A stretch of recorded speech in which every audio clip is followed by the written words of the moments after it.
Good day, everyone. We are here to defend our research, which is the struggles of the Philippine National Police on maintaining the peace and order in Davao City during COVID-19 pandemic, a phenomenological study. First, we would like to introduce ourselves. My name is Candice May Navarez. Carl Anthony M. Palen. And Peter A. Pansu. So this is the background of the study. Apart from fulfilling the onerous duty of law enforcement operation, the Philippine National Police has waged a remarkable war this year against an unseen foe or enemy. The COVID-19 epidemic led by three different leaders, according from most recent data from the Philippine National Police Health Service.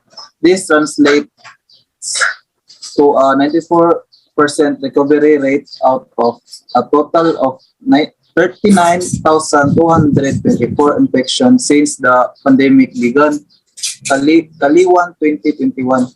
With the COVID-19 pandemic, we're hearing more and more that our protectors are vulnerable and require protection as well. So the next one is the significance of the study. This study is significant to understand the feelings, attitude, and experience of the Philippine National Police or PNP who struggles in controlling the peace in the city, so that we could discover the attitude and behavior of the police in facing these particular health problems. So police play an important role in protecting the lives of citizens.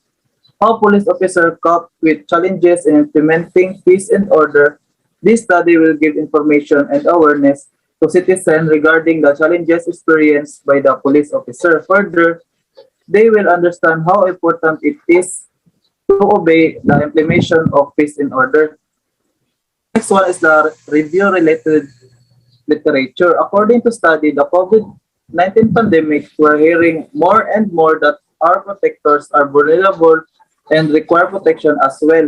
In their daily tasks, police officers face a particular combination of challenges that might raise the risk of health problems due to occupational stressors, such as operational and organizational stressors. A recent study explains how COVID-19 has accelerated Australia's quest of ontological security, which has affected the country's China policy. The study of Australia's status as a middle power in the context of regional security shifts and its commitment to distinct ideals. So the COVID-19 pandemic has changed the outside world as we know it, posing a challenge to Australia's ability to perceive a response to this new environment, resulting in ontological securities. At the heart of ontological security is the prevention of identity stability, which is essential for the development of consistent policy. Urgency and gap. Due to some cases of health problems and crime rate, it has been a challenging time for governments to figure out what the police should do, and for citizens to figure out what to expect when legislation changes. There have been numerous occasions when the police have taken problematic decisions about enforcing pandemic-specific policies due to lack of clarity driving pandemic policy. In addition to being expected to enforce the new safety measures, the police serve as first responders. Scope and delimitation. The scope of this research allows the readers to recognize, investigate, and use this research for the future purposes. Also, this research will give information to the Philippine National Police in managing challenges if this problem will occur again in the future. Forces are also reacting to the pandemic's impact, which is changing the type of criminal activities due to the fact that a large number of persons have been forced to remain in one's home. Various forms of criminal action have infiltrated the home. This statement is an example of how this research can be useful in the future. This research is time-consuming in terms of data gathering of the participants. statement of the problem.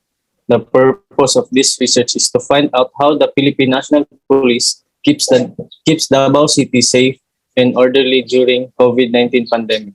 Specifically, it seeks answers to these questions. What are the struggles in preserving Davao City's peace and order during pandemic in terms of implementation of physical or social distancing, wearing masks, curfews, and liquor ban? How did the pandemic cause struggle in preserving Davao City peace and order?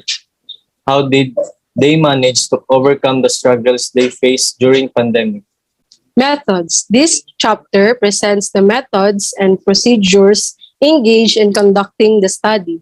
It particularly includes research design, participants, data gathering and analysis, also the study of trustworthiness, and ethical considerations. Research design. The qualitative research utilized a descriptive phenomenological approach in inquiry using Collazy's strategy in data analysis. According to Reswell 2013, cited that qualitative research is a method in gathering the information of participants based on their subjective experiences. This refers to specific meanings and behaviors that are evident in a certain phenomenon. This research designs describe an individual's life experiences in a specific phenomenon. Descriptive phenomenology is a method that is frequently utilized in research to explore and describe human life experiences. Descriptive phenomenology is mainly beneficial in the parts where only limited research, just like the case of this study. Therefore, the classic phenomenological research method, jointly with the Husserlian framework of descriptive research, focuses on seeking realities. Research respondents. In this study, the target respondents are police officers in Davao City. No more than 10 to 15 people will participate in this survey. The participants will be interviewed individually to ensure the security of their identity. The researchers will do recordings while interviewing. This is to be able to re-listen or retranscribe the interview with respondents. The participants may or may not show the researchers their face.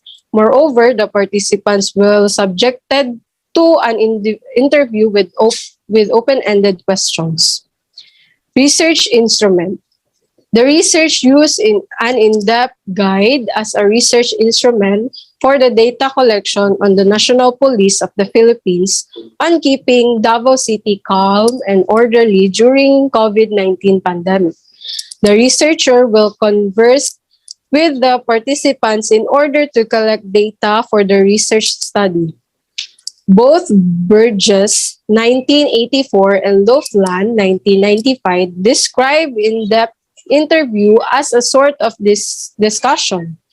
This is data collection approach that may help to create a more comfortable environment for data collection. And that's all our discussion for our research. Thank you.